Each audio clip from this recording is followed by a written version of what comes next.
So a few weeks and a haircut later, here she is.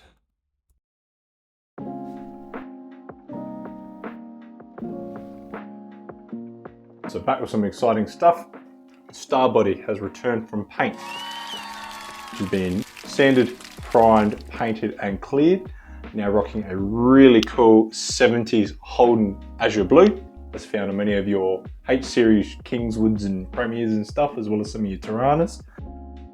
All that's left to do before we start putting it together is very carefully peeling the tape, some of the areas like the neck pocket and the control cavity. So with a razor blade, we need to carefully score the mask sections of the body and remove the tape without chipping any of the paint. So yes, stay tuned and watch it happen. So the colour choice was something a little bit special. Back in the day when I was very young, my old man owned an LJ Tirana painted in this same blue. Fortunately, I haven't got any bloody photos of it. But I thought it would be a nice little homage to that. Electronic control cavity down, just the bridge route and the string ferrules to go.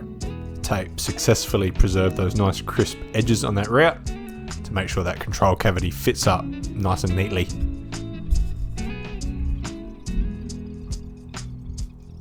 Now we continue on to the bridge cavity. It was a bit of a toss-up whether or not to keep the natural mahogany in this bridge cavity route or not.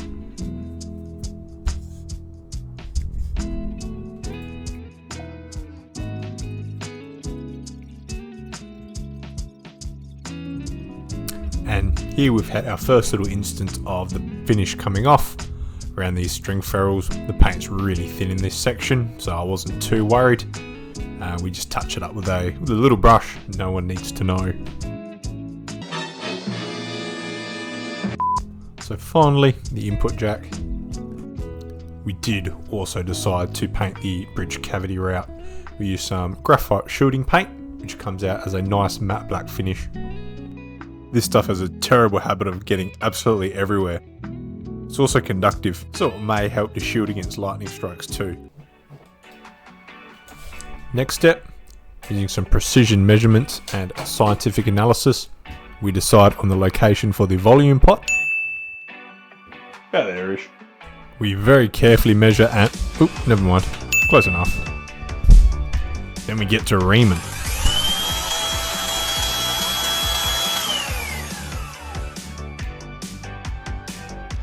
All sized up and ready for the CDS volume pot going into it. Alright, so prep for the body is nearly done. What we're going to do as a bit of a finishing touch is shield the internal electronics cavity with some copper foil tape. Being humbuckers, they should already be pretty quiet, but that will just help reduce any sort of excess noise. Quiet's always good. Unless it's not.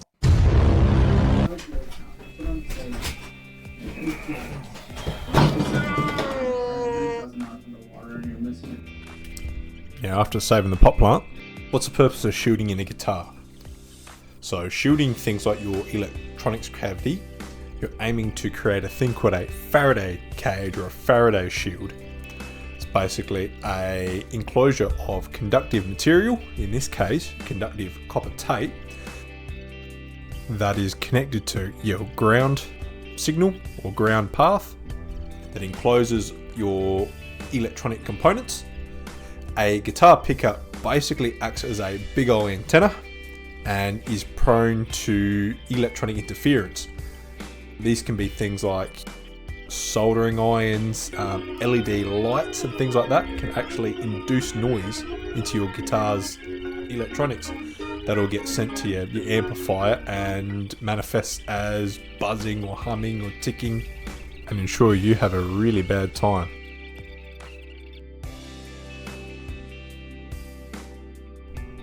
So, with this guitar shielded and hopefully noise free, we move on to the next part. Well, so far we've been able to handle most things with this build with brute force and ignorance. This next part calls for a bit of precision. Next step is installing the bridge studs. Naturally, for something like this, we need to bust out the 20-ton workshop press. I genuinely could not see any other alternative.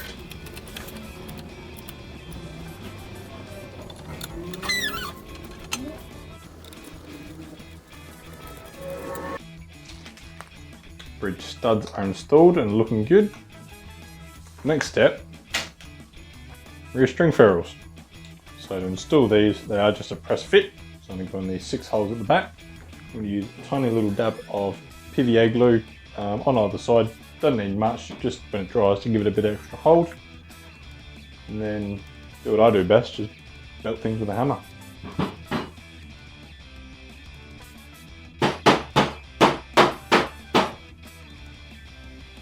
Wow! Now on the top, much like we just did, some more ferrules.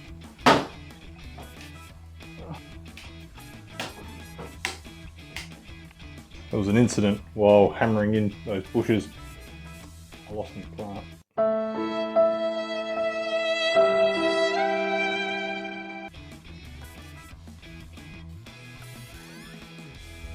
Bit of water, she'll be right.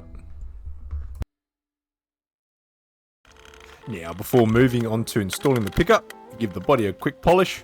It's becoming more fingerprint marks than paint at this stage. The Super Distortion Pickup is installed, and we splice back the insulation, ready for wiring. Alright, so a bit of wiring time now. So this is going to be wired volume pot down in series, volume up in parallel. That should hopefully get you sort of 3/4 of the way to a Strat number 4 bridge position.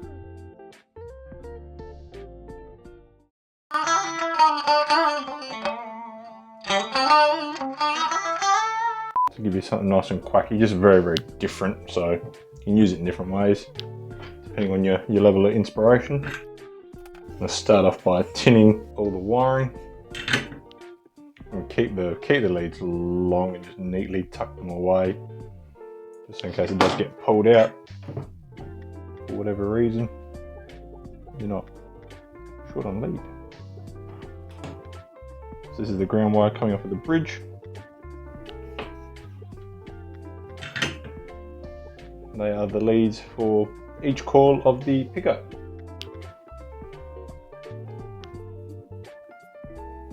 So I'll bring up a schematic, I don't know, somewhere, showing what each of them do. One's to the start of one coil, one's to the end, and one is to the start and the end of the other one. Wire the end of one coil to the start of the other, basically sends the signal through the first coil and then through the second coil, makes the signal bigger, more output, slightly darker. You stay there. Trying to run away from me.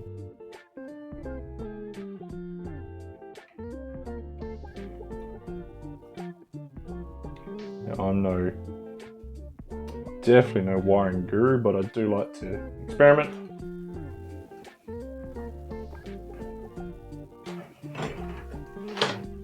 So that keeps things neat and fresh. Vernier. Damn it. Damn it. Damn it. Pliers. Look at that. So this is my first time using a CTS push-pull pot. Now it looks different if you're fitted with guitar wiring to a standard one. Have the potentiometer at the bottom, standard, similar to this one. 3 little lugs, and then the switching mechanism is up the top. And these 6 little lugs here, and you solder your wiring to those. From the looks, this has the same setup, but then it's soldered to this nice little PCB. To get nice, lovely, neat wiring. So I'm going to use this push-pull pot to reroute the signal that the pickup is sending to the input jack. Instead of going around and around in one long continuous stream, I'm going to split it up, and the positive ends of both coils will hit the output jack at the same time. That's going to cause some of the sound waves to cancel each other out, thin the sound out a bit, and yeah, make it sound different, make it sound quacky. All very cool and fun and good. First, I might actually do the output jack wiring. So that basically is going to run from the potentiometer to the output jack mounted here.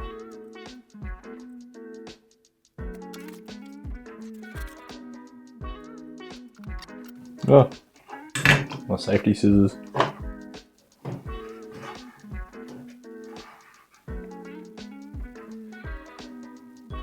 Cheers, mate.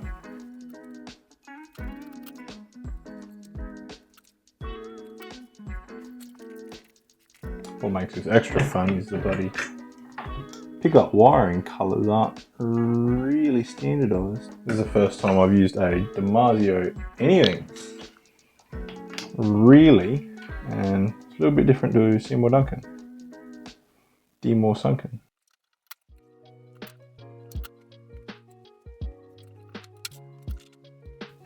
Got myself a wee error on pin 2.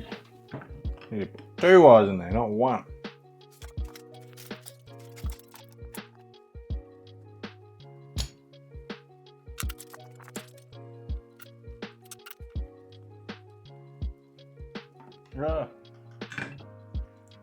Darn it all.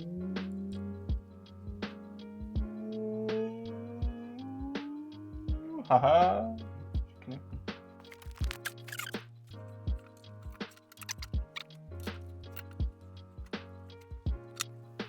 Bridge earth, I'll put on the other side just because it's getting a little bit cramped.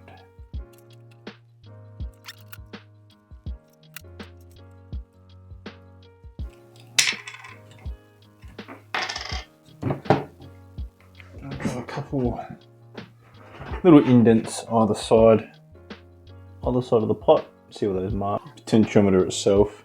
A couple little wings, so that'll help it locate and not start to spin freely when I tighten up the pot. Very cool, very good.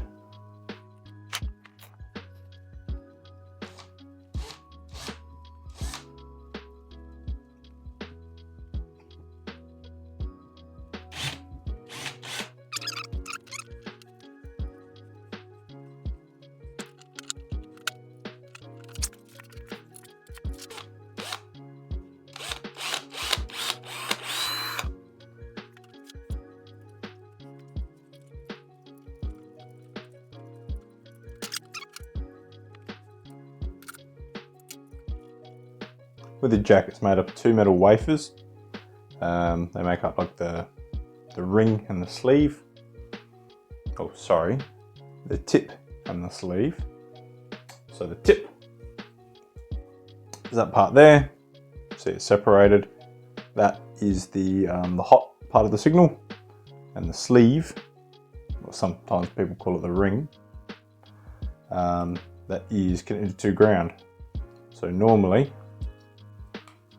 yeah, plug it in. You can see this section here contacts the top half, and this metal section here is in contact with the sleeve.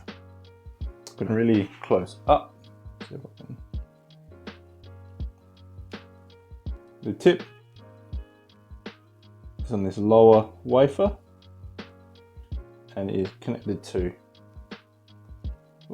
that lug. That's what you solder to. And the same thing, the sleeve is connected to that lug. So that's where you solder your ground point.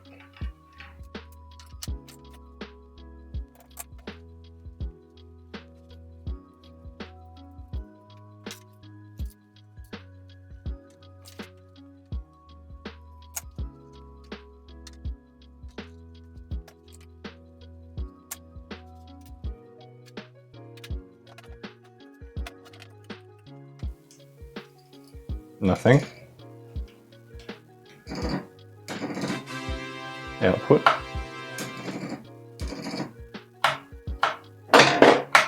Just change the sound up. All right. We've got something that is good.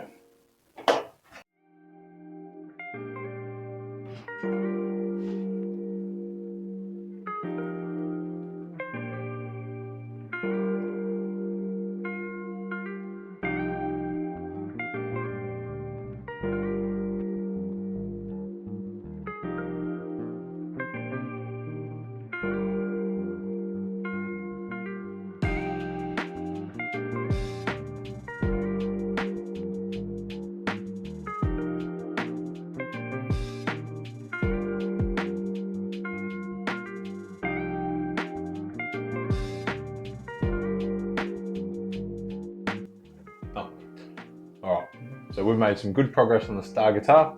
We have successfully played with some industrial equipment. We've put some electric in a block of wood and we've hit things with a hammer. I'd say that's pretty successful. Next step would be to duct tape the neck on, install some tuners on the neck, gotta fit up the bridge, hit more things with a hammer, install some strings on it. Not long now, you can hear what it sounds like. Thought that was interesting. Hit the like and subscribe button. Thank you for your support and we'll catch you in the next one. Thank you.